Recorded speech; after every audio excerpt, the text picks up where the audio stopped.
Today, we're gonna roast a chicken with potatoes and lemon and rosemary and garlic and rum and cokes and limes and it's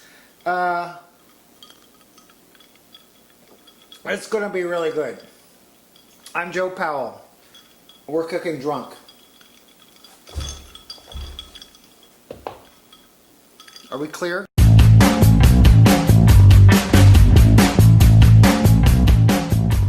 There are a few things you should know about roasting a chicken, and I know you can go to Costco or Sam's Club and buy a roasted chicken for $4.95, blah, blah, blah, blah, blah. To me, it's like Uber.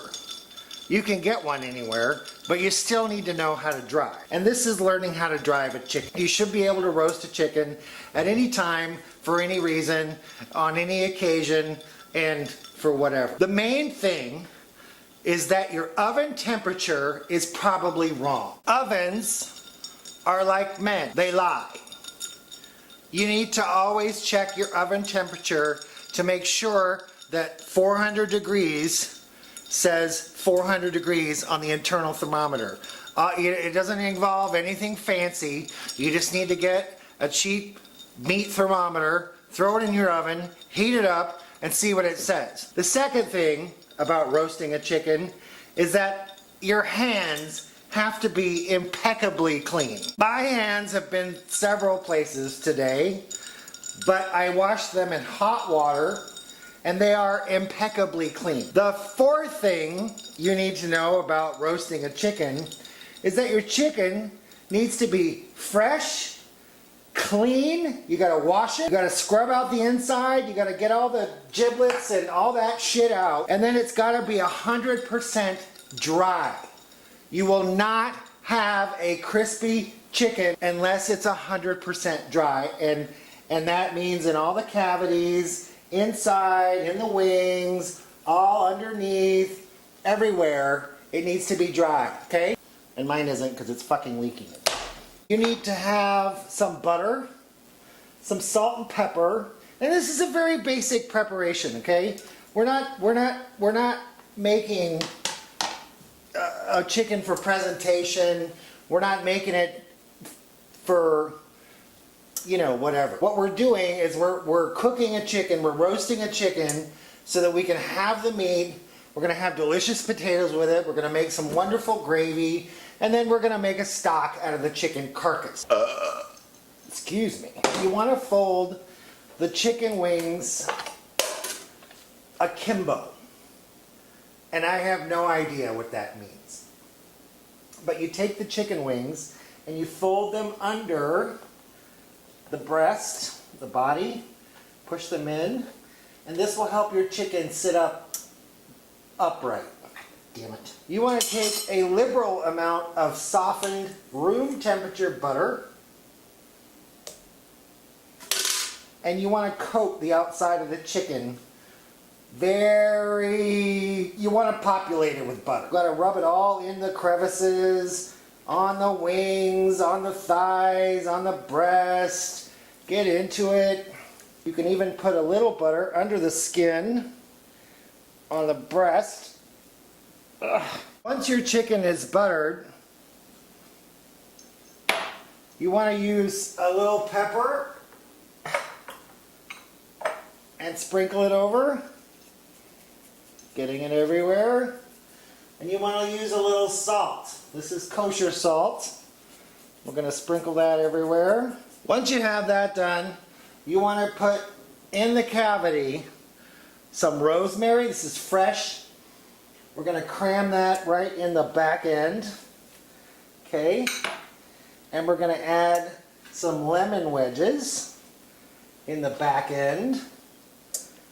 By stuffing the cavity, it not only adds fragrance and flavor, but it beefs up the whole chicken. Now, you can tie this chicken up with baking twine, 100% cotton baking twine. Do not be an idiot and use acrylic twine. But we're not worried about presentation today, so we're going to forgo that. Once your chicken is buttered, salt, and peppered, stuffed with lemon and rosemary. We're going to put it on top of these onion slices to elevate it in the baking pan.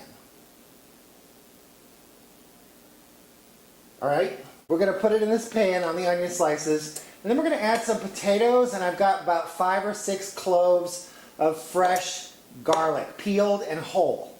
These are potatoes from the garden, and I left the skins on. They're Yukon Gold. They're beautiful. They're gorgeous. So we're going to add a little pepper to those, okay, and a little kosher salt, okay. We don't want to add any oil because this chicken is going to squirt all over these potatoes, and if you add extra oil, you're going to have a lot of oil. Toss them up a little bit, okay, and then we're going to add those to the bottom of the pan, and we're going to put that into a 400 degree preheated oven for about an hour and 15 minutes. The internal temperature of the breast needs to read at about 180 degrees, and the juices should run clear. This isn't something you should fuck with. Don't guess, okay? Get yourself a thermometer, or you're going to have, you know, you're going to be sitting on a toilet for 2 days. And please let me take a moment to talk to you about your giblets. This is what comes inside of the chicken. It's like the heart and the liver and the soul and the eyeballs or whatever. A lot of people cook this shit up and eat it. I don't. You could bake giblet gravy, whatever, but don't throw it away. Put it in a freezer bag and stick it in the freezer, and we're going to use it in our stock. The chicken is done. It is a perfect 185 degrees in the breast.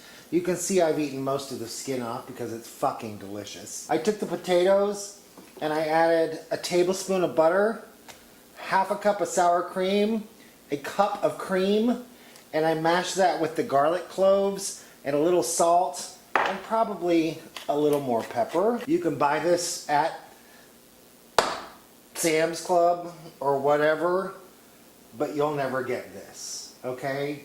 It's fucking delicious. Next time we're gonna make a stock from the chicken carcass. I'm Joe Powell. And we cook drunk.